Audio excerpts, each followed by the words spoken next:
अस्सलाम वालेकुम नाज़रीन, आप देख रहे हैं 91 न्यूज़ और मैं हूं आपका मेज़बान मोहम्मद आमिर। तहसील तिपालपुर का नवाही इलाका डोला पुख्ता का रहायशी यासीन नामी शख्स से चंद अरसा कबल कारोबार का झांसा दे के कुछ रकम हथिया ली गई और वो जिन लोगों ने रकम हथियाई थी उनके नाम और सारे ये हकाइक हम आपके सामने लाने जा रहे हैं कि एक शरीफ और मासूम शख्स को कारोबार का झांसा दे के कैसे लूटा गया और अब वो किस तरह की फाका कशी की ज़िंदगी जो है बसर कर रहा है। ये सब हकाइक हम आपके सामने लाने जा रहे हैं, तो चलते हैं और उसी की ज़बानी ही हम आपको सुनवाते हैं।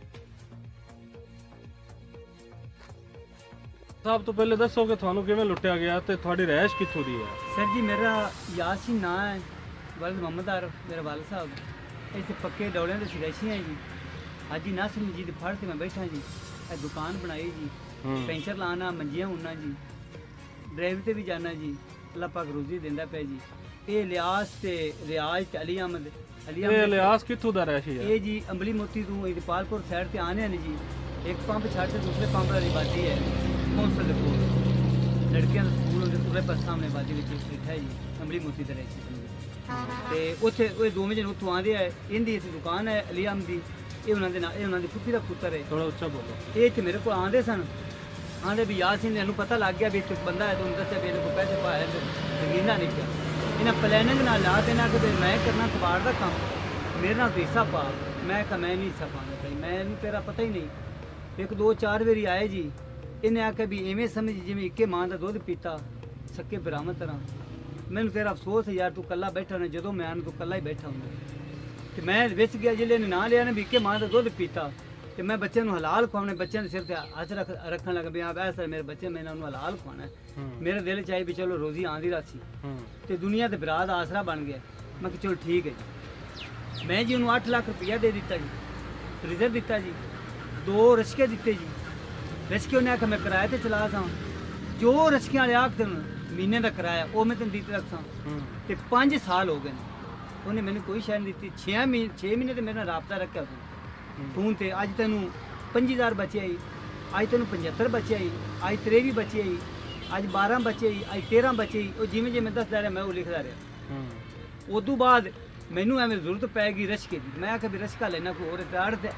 मैं जी अड़ दे ते स्टोर के बूहे अगे बैठा तो मैं आखिया चलो मंदा चंगा रचका बना लेना तो बैठा जी। छोर भी 2-3 काम करते हैं। उस तो बाद इन्हें राबता बंद कर दिता। मैं आखिया मैनू पैसे चाहिए। मैं बज्जिया तो उहदे कोल गया, जो उनके को गया। मैं आखिया मैनू 2 लाख रुपया दे। मैनू ने कहा भी यासीन भी मेरे को पैसे को नहीं है। मैं आखिया भी मैनू 2 लाख रुपये मैं तेरे नाल इन्ना तुरिया तो इन्ना तेरे इतमाद किया जी, तू मैंने 2 लाख रुपये नहीं देंदा पे तो ना मैंने तू मुनाफा दिता ना कुछ लानी नहीं देनी। अखीर ते अंदर बह गए सी, बूहा च खोले सो अंदर गारे दा मगरले पासे है। बाहर मैंने एक बैठक जी बनी, उत्थे से बह गया, बूहा ने खोलिया सी, उत्ते बह गए। इन्हें चाह लिया, मैं चाह पीती। मैं आखिया मैनू पैसे दे। मैनू कहंदा यासीन रोड़ा ना पा। मैं कहा मैनू पैसे दे, मैनू जरूरत है, मैं 10,000 रुपया बयाना दिती खड़ा, मैनू पैसे दे। आंदा हुण मेरे को नहीं तो चुप करके चला जा, मैं तेन पैसे घर आ दे। मैं कहा घर आते कुछ देर से मैं तेरे फोन करना तो फोन ही नहीं सुनना मेरा। इन्हें आखिया मैं हुने रोड़ा निबेड़ दे सकता। मैं कहा निबेड़ तू की रोड़ा निबेड़ना निबेड़। मम्मी अक्या खड़ा सा। मैं कहा रोड़ा निबेड़। मेरे को कोई पिस्टल पिया है और 9 जो ना तो कोई ये गया अंदर जाते अं मोड़ मोड़ते इन्हें कुंडी बंद करते गया। मैं कहा लै यासीना फस गया कुल्ला। ये अंदर जाते पता नहीं मुझे दिल में की आई या की ना, अंदर जाते तो मुड़ हटते आया। इन्हें आखा भी साड़ी इतने बदनामी उसी दी, बाहर रोड़ा नहीं पावना, पैसा पूछना रोड़ा नहीं कतना, चुप करते निकल जा, तेनों इतने मैं पैसे दे देव तू लै तो घर वग जासे। उसलिए ने मैंने आखा भी साडा बंदा है, इन्हें उन्होंने फोन किया। वो बंदा मेरे कोल आया है, उनकी डबल जैक्टर सी, थले उन्हें 2 पिस्टल लगे सन। अंबली मोती उन्हें अड्डे के उन्हें बंदा किधरे मारा है तो मैंने पता है उन्हें मारा सी, सुनी सी गल भी वो बदमाश है, वो इनाम दा रिश्तेदार है। उत्थे मेरी होर किसी नहीं सुनी, मैं तो किसी ने दस ही देंदा तो मेरी सुननी, मैं उल्टा आ बड़ी मां मैनू आंदा तू आ मोड़ अगला नहीं लग सकता, मैं तेनू 8 लाख रुपया देना तो मोड़ नहीं लग सकता, लग जा मैं तो मैं नीवी थां पा लूँ तो मुड़ तू की करना पैसा चुप करते चला जा, तो जा जेड़ा खुंदा ही कर लै। अगू इहदे रियाज बिरा ने भी आख्या, ने आख्या भी फैर जलना ही या पैसे लेने नहीं।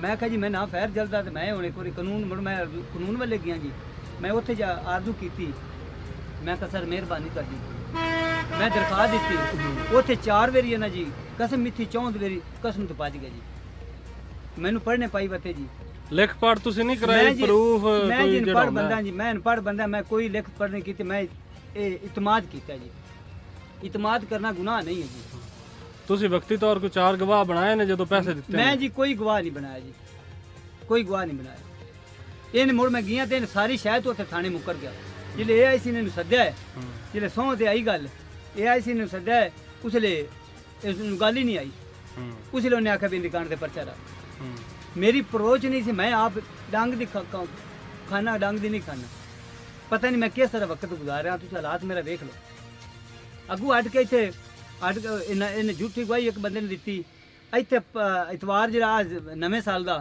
पहला महीना इतवार की रात और तो सामने शफीक रोज शफीक वल्द हनीफ दलटू का बड़ा भरा इन्हों के प्यो का नाश करे ऐ तू सामा मैं आदे होटल से खड़ा था सामने गुलेला मारे आ चेक कर लो जी आ गुलेला वजा पिया आ मेरी अख उत्ते लग गया वो करता है काम उनके ओट बेली ने लोगों के जुगे बनाता जी जेड़ा बंदा उन्होंने कोई यरी को मालूम करने भी मेरे नाल औखा सौखा होंदा तो रात नूं उहदे नाल वादा काटा करा दे सी मैं डरदा मैं चुप कर गया मैं आप शैब साहब नूं सद्या आप शैब होरां नूं समणे जाते परें कीती उन्हां दी गल करदे ते मेरी उन्हां कोई नहीं सुनी ते ये मेहरबानी सर वज़ीर आज़म साहब अगे मेरी अपील है ये मोहम्मद नवाज शरीफ अगे भी मेरी अपील है पाजी मरियम नवाज वज़ीर आला साहब अगे मेरी अपील है जी मियाँ मोहम्मद शहबाज शरीफ अगे मेरी अपील है जी मैनू खुदा वास्ते मेरा हक मैंने मिल जाए जी मेरी कोई अप्रोच नहीं ना मैं थाने जावन जोगा ना मेरे को किराया ना भाड़ा मैं इस टाइम बिल्कुल लुटिया पिया हर पासों मैं तंग हाँ गुलेल जी है जी जी मैनू देख लो जी आ मेरी आ मकान मेरा डट्ठा पे जी आ चेक कर लो जी आ छत डिगदी पे आ सारी मिट्टी आ चेक कर लो आ सारी मिट्टी उत्पा डिगदी पी हालात मेरे देख लो मैं किधर ना किराया बड़ा भरन जोगा तो ना मैं किसी पुलिस वाले टक्करन जोगा मैं हर पासों जलील हो गया तो बड़ी मेहर आ जेड़ा मैनू गुलेला मारे है ना ए मेरी अख बच गई रब मैनू बचा गया इनका तुसी नंबर तुहानू मैं देसां या तुसी इहदा पता ले लो भी ये की काम करता है आपे तुहानू पता लग सी मैं सच्चा मेरा एंटी कार्ड ले लो अज सन 2072 की मेरी पैदाइश अज नवे साल जो चढ़ पे ये साल किहड़ा साल है सर जी 2025 है 2025 च इदू पिछे मेरा सारा डाटा फरोल हो जी मेरा कोई किसी किस्म का मेरे प्यो का मेरे दादे का मेरा कोई किसी किस्म का कोई वादा घाटा है तो मैं जिम्मेदार हाँ जी आज इस खूह जो कुछ होगा इस खूह होगा ये मेरे नाल सब वादा घाटा हो रहा है तो मेरी कोई बंदा इतने नहीं सुनता पे ना शुएब सुनी ना अजी नासर साहब सुनी शुएब साहब सिर्फ होंदा ये अल्लाह भला करे भी उन्हें मैं कदम बैठा ए दुकान होंदी है उन्हें आख भी ताज जिंदगी बह तेन कोई बंदा नहीं उठाता लड़ सैं जल सैं लैन देन के मामले तो होर तेन कोई तंगी इंसाफ नहीं कर सकता।